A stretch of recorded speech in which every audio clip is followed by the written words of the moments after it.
Hello, Taurus. It's umomgtarot, and this is your someone secretly talking about you tarot card reading. Now let's have a look. See, we'll dive right in because, like, at this point, let's just go for it. All right, Taurus, who's talking about you?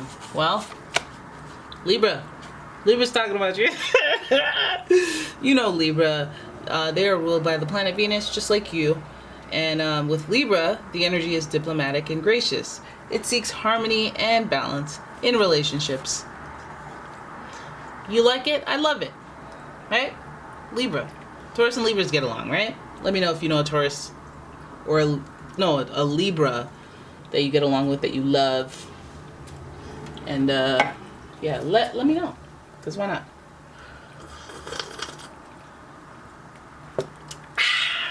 Alright. Next sign to show up is Scorpio. And this energy is intense, masterful, thoughtful, and magnetically charming. But also secretive and possessive. There's a catch. And so with Scorpio, you know that it's very sensitive energy. You know that Scorpios are very, very not vengeful. People give them that rep, but they don't want no trouble. Just don't cross them, or it's curse your name forever. But they're very sensitive and very psychic, very intuitive, and they're very creative. And although they're intense, some people like that. Some people like intense sexual experiences as well as intense friends who are like obsessed with them, who will be helpful. Some people like that, right? Some people like that. But Scorpios are pretty independent, they're good leaders. They're good heads of households, good matriarchs. So there's that. And Libra energy mixed with Libra energy, I feel like there's so much crossover energy. It's like really, we're just talking about a really bossy person so far. Oh hell nah. Alright, we're talking about a boss. We're talking about a boss slash bossy person. Because now we have Capricorn in the mix, and with Capricorn, the energy around you, it's serious, materialistic, and hardworking. It bestows shrewdness and cautious ambition. So, Scorpio and Capricorn, I say, are the most like fixed, I feel. Like they're most about structure, rules, boundaries, broader themes. They're ruled by planets that live on the outer planets like Pluto and Saturn. I know Scorpio is also ruled by Mars, but those outer planets really give this person depth. So they're thinking not just today, tomorrow. They're thinking in the long term. They're thinking about generational stuff. And so when your perspective is from that, the bigger picture, either you don't sweat the small stuff, or the small stuff really, really irritates you. I don't care about this. I don't care about small talk. The heck? What are your plans in the afterlife? Like, hey yo, tell me about it's sunny today. I'm a Scorpio. Okay. Now that we have our three signs, we know that this person is giving us a vibe of, I want things to be fair. I'm very practical. Even though I'm emotional, I have depth, I have balance with my emotions, but I do consider them, which is a good thing. This person is very emotionally balanced, and also they're ambitious. They have a lot of social status. They are, when you see them, well, I don't know about this era, but at one point they're that guy that has money in their pockets and just pulls out a wad of cash. I'm like, oh yeah, you want this money clip? Got some stuff on the money clip. They're that person who always has something planned, something in progress, something in pre-production. They just always got something going on. They got business, ventures, opportunities, but again, they're not going to vouch for you unless you prove yourself and stuff like that. They're like one of those, like, it's fair type person, but they're also very successful because they're practical. Alright, so that's this person. And if I were you, I'd be like, okay. Alright, you talking about me? You like talking about opportunities, and you're talking about me, eh? Good. Now, I'm going to take your tarot from the Modern Wedge deck. We're going to see what this person's talking about when it comes to you. This could go either way. So let's figure this out. If you like your own personal reading, check out the description. There's a link. And here is your first Kigiri card. Queen of Pentacles. Okay, so see, okay. It's giving that anyway. Queen of Pentacles, Capricorn, I'm a boss. Scorpio, I'm kind of a boss, but I'm a boss with feelings. And that's exactly what the Queen of Pentacles is. A boss with feelings, compassion, empathy. So I feel like some of you guys are pulling on the energy of a authority who has compassion for you, which is a good thing. But why? Are you okay? Maybe this person wants the best for you. They have an emotional investment in you. Your next card is Knight of Cups. Person's trying to help. Person's trying to help with an opportunity. Person's trying to help with, I don't know, make you feel better. Knight of Cups trying to offer you some love. Maybe it's not received. Maybe you don't get it right away. Maybe you don't understand. But we might be dealing with a person that at one point gave you an opportunity that you just couldn't comprehend, or you couldn't accept, or you couldn't see the opportunity. You couldn't see the compassion immediately. Like this person offering you some coffee and you're like, ugh! I'm allergic. Everybody knows I'm allergic to coffee. Get away from me. And then you find out a week later that they gave you coffee because you looked really tired and there was a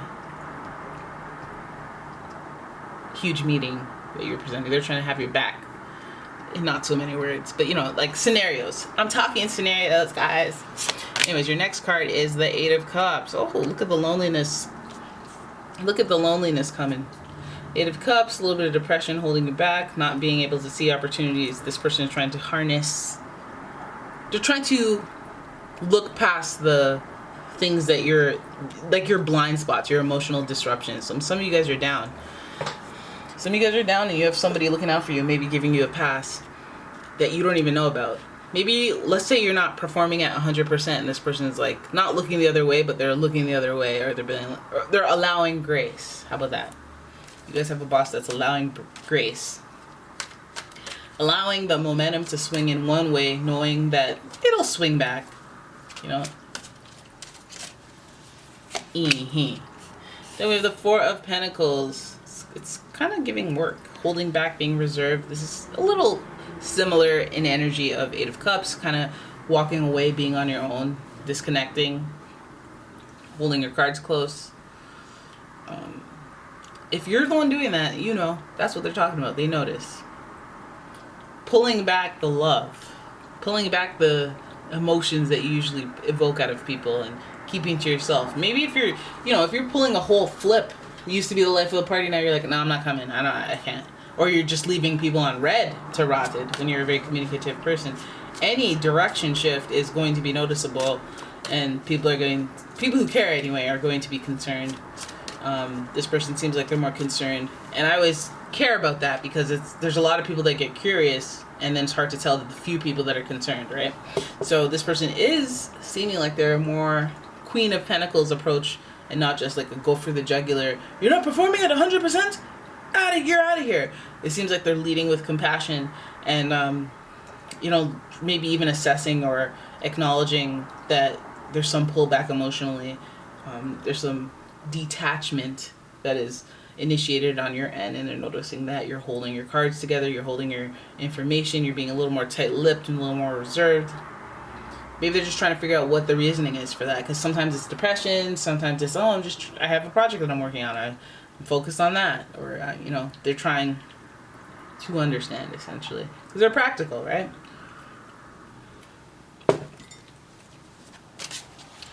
Okledoxa. Oh, see? Good. They're making an effort. They're making an effort. They're wanting things to change.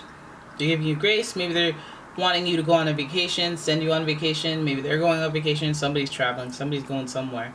And you know what? That's actually a good reason to hold your money closer to you and be like, listen, I'm saving. And now I can't go out with you guys tonight. I'm saving up money to travel. I don't know how much of this storyline you have disclosed to your bosses, but you know they're wondering why are you pulling back? Why are you doing less? Why are you quiet quitting? Why are you? Yes, that is a cat paw. Why? Oh, yes, that is a cat. I'm gonna move that. Yeah, they're just wondering about you generally. But Eight of Wands is like, I'm gonna make a special effort. I'm gonna make a move, put in the work, put in the hours, to support you. It feels like support. It feels like if they're not sending you on vacation, they're recommending it, or whatever it is you're working towards. It's like they're noticing, they're realizing. And so if you have a side project and it's distracting you from your work, just know that you might be getting away with it, but somebody probably is observing. Somebody probably is noticing and just waiting for you to get the momentum back and come back into it. So don't if somebody gives you rope, don't hang yourself. All right, so yeah, this person's talking about you. So you better, hey, best friend, you better work. Dip it low and twerk. Don't let them catch you slipping. Okay, I thought you were just gonna leave, but okay, you gotta go. You gotta go. So yeah, especially when you're doing your thing. When you're doing your own thing and you're disconnecting from people, that means your eyes and ears aren't on the pulse of situations. Like you're not in the mix. And some of you want that, but some of you it's like, hey yo, if you're doing your own thing, sometimes you have to let people know so that they don't come up with their own theories and then, do their own thing, as a reaction. This again, broader thinking big picture. Obviously you have stuff going on, and obviously you don't want to tell everybody, especially when you're being vulnerable or feeling weaker than normal. You don't want to go and be like, listen, I've been struggling, da, da, da. But some people with authority and understanding should know, because then they can support you or help you and be like, okay, well, that explains their behavior for the last week or two. Maybe I won't fire. Like, it gives grace. It allows understanding, makes way for grace. So just make sure you don't have to go tell everybody. But yeah, this person's talking about you, so they at least notice. So just be like, listen, I know I've been 45 minutes late every day for the last 2 weeks, but it's because this job doesn't pay me enough, and I lost my car, and that's a reality for some people, and that's disgraceful as a company, because you should be able to afford to get to where you like. Yeah, some places in this world don't even pay you enough to get to work. It's crazy, especially in Metropolis in Toronto. Actually, a lot of you guys don't know about Toronto, but Toronto is it's pretty rough out here. Not necessarily for me, but like, well, you know what? It's not easy. Anyways, this reading's about you. So there it is. That is your reading. And I hope you guys enjoyed it. If you did, please give the video a thumbs up. Subscribe to the channel. Leave a comment. Share the video. Look at my cat. Don't he look funny? And yeah, check out my Etsy shop. Give it a like. Got some stuff going on there. My cat would do it if he knew how to do Etsy. And yeah, support stuff and me and the channel. If you want to see more content, support my cat. And thank you so much for watching, guys. I will see you in the next one. Yes, there's another cat back there too. And I will see you in the next one. Bye bye.